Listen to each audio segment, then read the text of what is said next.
Okay, now I want to discuss tricking, because my views on tricking have changed quite a bit over the last year or two. I used to be vehemently against it. I used to be like, oh nah, there's no way I would ever. But that came from the perspective of me being a manager of strippers and sometimes workers who did a little more. So I wasn't interested in being in part of the clientele. But I understand now that there's a bit deeper of a rationale for it. But, I'm getting a little ahead of myself. So you say, well, okay, well, I don't pay for it. I don't pay for it. Theoretically, you always pay for it. I mean, check this out. Well, I don't see what the big deal is with hoes anyway. Right. All women are not hoes. We're talking 25% top. Okay, but if they not all hoes, then why I got to pay to take them out to eat then? I mean, What? I'm paying. That's payment. That's I payment. don't know, because that's just what you do. You meet a girl, you take her out to dinner, but you're not paying the girl. You're paying the restaurant. But I'm paying, which makes her a hoe. Why don't I just give her the money I was gonna spend on dinner, and that hoe can go grocery shopping? Now, let's analyze that. Because that's really, really true. Somewhere along the way, you're paying. You're always paying. Whether you're paying for a proxy or something that allows you to not have to have game, or you're just paying, straight up, in a pure agreement. You're paying. If you go and you buy a flashy car and a big watch with diamonds and stuff in it, the most valuable watches are not the ones with diamonds. The valuable watches don't have anything on them. They look like, a lot of them got leather bands, and they have complications, which is, intricate machinery, machine workings, and cogs and such inside of the watch.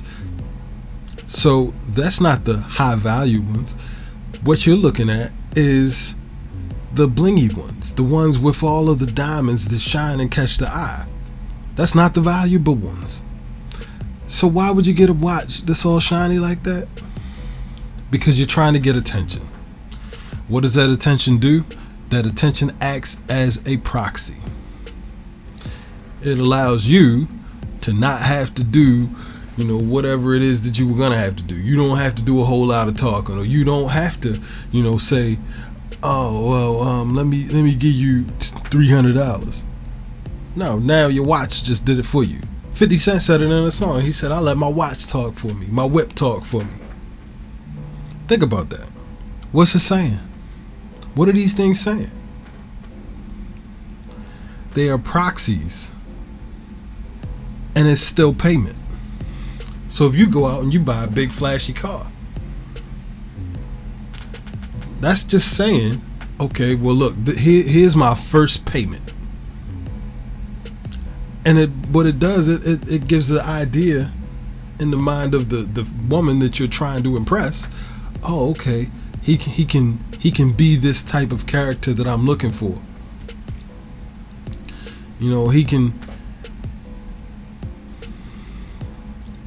This first payment is or this thing that he has here, that's good enough as to supplant as a first payment.